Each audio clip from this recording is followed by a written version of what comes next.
How fast can you kill a killer in Forsaken? The obvious strategy is to just use a full lobby of Chance's. After all, Chance's gun can do an astonishing 50 damage. You would then use this firepower against Cool Kid, Here we go. a killer with a pretty low health stat compared to other killers. But I think we can do better. We should start by looking at the entire Forsaken roster, starting with killers. Since no killers have any self-damaging moves, the killer's health stat is the only thing that matters. In that case, our best pick does end up being Cool Kid. Okay, but what about the survivors? Now we've got a lot more options. We're only interested in survivors who can deal damage, which leaves us with Shedletsky, Guest, Builderman, 2Time, and of course, Chance. But now we have to decide which survivor is optimal. And to do that, we need to look at the DPS, or damage per second, of each of these survivors. Whoever has the highest DPS will be our best option for killing the killer. Let's go in order, starting with Shedletsky. Shedletsky's sword can deal 30 damage with a cooldown of 40 seconds, making his theoretical DPS 0.75 damage per second. Pretty simple, right? Well, things get tricky with Guest. Guest needs to block before he can use his punch, and he needs to punch right after his block to maximize his damage. Assuming every punch is a parry, he would need to wait 24 seconds to block and parry, dealing 35 damage when he does. That means that Guest's theoretical DPS would be 1.46 damage per second, right? Stay with me now. Well, Guest also gets a charge ability, dealing 20 damage every 40 seconds. However, other guests cannot deal charge damage to the killer for 10 seconds after any successful charge. This is a problem once there's too many guests, because each guest wouldn't be able to maximize their charges due to the damage cooldown. But if we ignore that and just assume that Guest will be able to deal charge damage whenever he uses it, Guest would deal an additional 20 damage every 40 seconds, which increases his overall DPS to 1.96 damage per second. Keep in mind that any more than 4 guests would lower this DPS, but it would never be below 1.46 DPS, ranking him above Shedletsky. If you want to think about this more accurately, a group of 4 or more guests will have a quote-unquote group DPS of 2 DPS from charging alone, on top of their individual DPS of 1.46 DPS each. Next we have 2Time, who can deal a maximum of 35 damage every 30 seconds with backstabs. This places their DPS at a decent 1.17 damage per second, which isn't too bad, but Guest still tops that easily. On the other hand, our next option, Builderman, is very interesting. There can only be one Builderman sentry dealing damage to a killer at any time, since sentries can only be placed outside of the range of other sentries.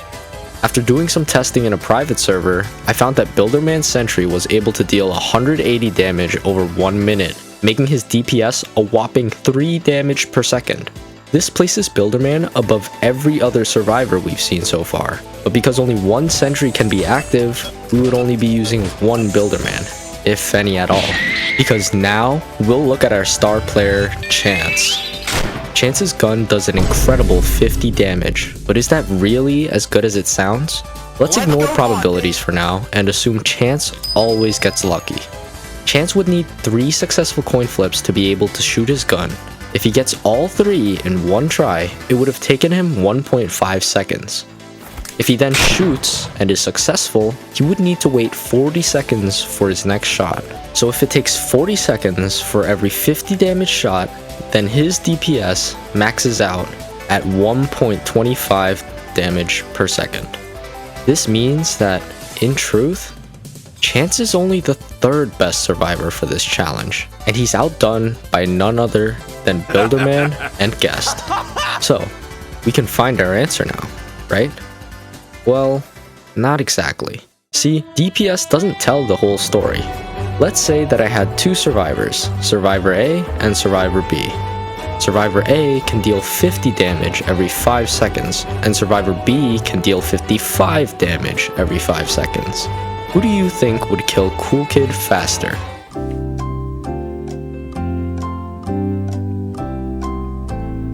Did you pick Survivor B? If you did, you're wrong. It's neither of them. They would each kill Cool Kid in the exact same amount of time.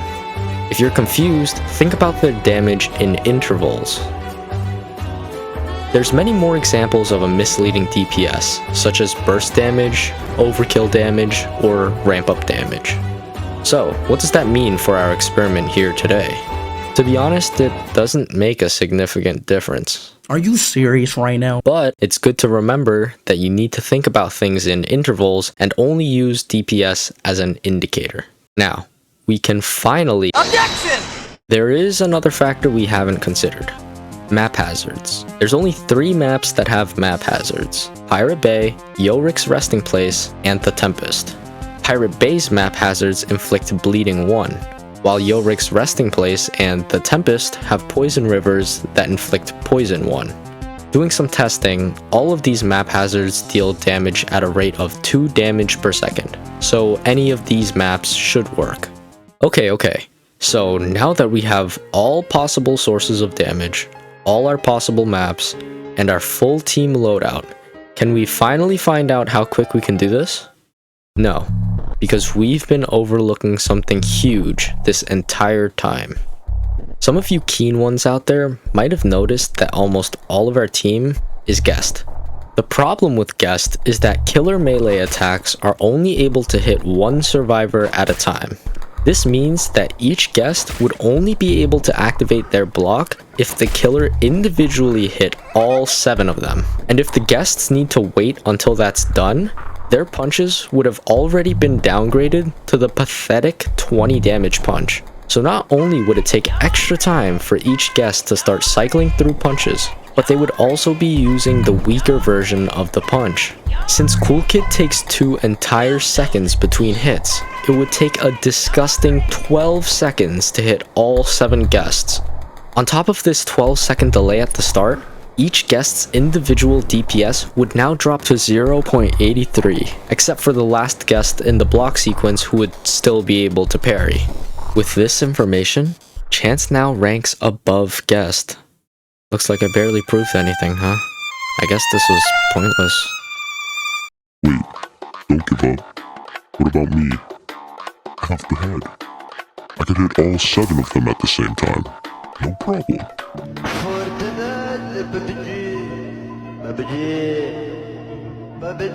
No, you're right. There is another way. Perfect. See, Cool Kid's walk speed override is supposed to end when it collides with any survivor or object. However, walk speed override is a bit of a slippery move. If the contact it makes is blocked, it'll zoom past you. So if we pair this with Guest's fat hitbox when he blocks, we can imagine a setup where all 7 guests line up somewhat closely, block, and let walk speed override activate all of their blocks in one incredible dash. There will be a wall perpendicular to the line of guests, and Cool Kid will crash right into it after activating all the blocks. The moment the blocks are activated, the guests should aim at the spot that the Cool Kid crashes into, and the dash on Guest's parry punch will let them land the beautiful 35 damage. The killer will also still be affected by map hazards, Builderman sentry, and Guest's charges during the entire process. So now, after all of these things have been considered, we can finally calculate our setup's total DPS. Accounting for the map hazard, Builderman sentry, Guest's parries, and Guest's charges, our total DPS is 17.22 damage per second.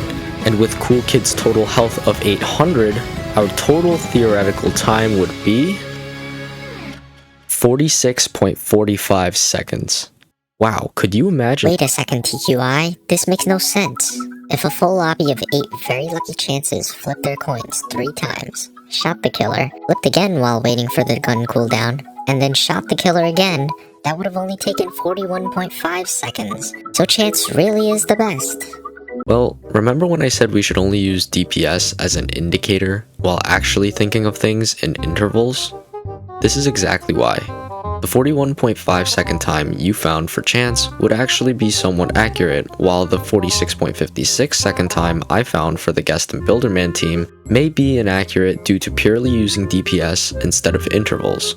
So if we use intervals now, we'll see that... Wait, what? 42 seconds? That's half a second longer than the chance team. You can't do this to me. And if we account for the 6 seconds it takes for Builderman to actually build his sentry, the overall time becomes 46 seconds. No! Okay, relax. If we actually look at things a bit more practically, we'll see that the chance team will almost never kill the killer faster than our Builderman and guest team. Let's finally remove Chance's infinite luck and think about the actual conditions his team needs to meet to be able to kill the killer in 41.5 seconds.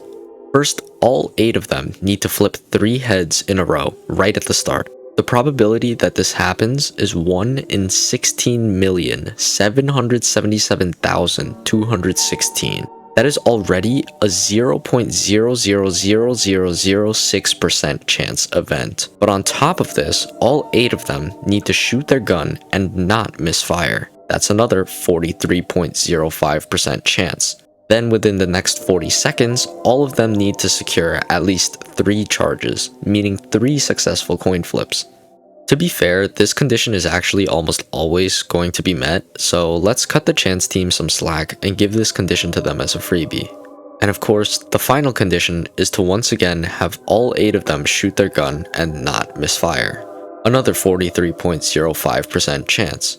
So, if we combine these probabilities, the overall probability of chance killing the killer before 42 seconds is about 0.000001%. Not great odds. And for any of you chance defenders out there who really want to drag it, the probability of chance killing the killer before 46 seconds, which is the time it would take for the Builderman and guest team to kill the killer when including Builderman's sentry building time, is 1 in 59,340, or 0.0017%. Not great odds either. So unless you want to spend weeks playing Forsaken in a private server with 8 other committed players in the hopes of seeing this happen once, consider it a lost cause. So that's that. 46 seconds is our optimal theoretical time, and our Builderman and guest team stays on top. Keep in mind that I did not account for ability windups or killers needing to run over to the map hazards, but those shouldn't make significant differences. Anyways, I hope you all enjoyed this video, and hopefully this was as surprising and interesting to you as it was to me. Be sure to subscribe, and thank you for watching.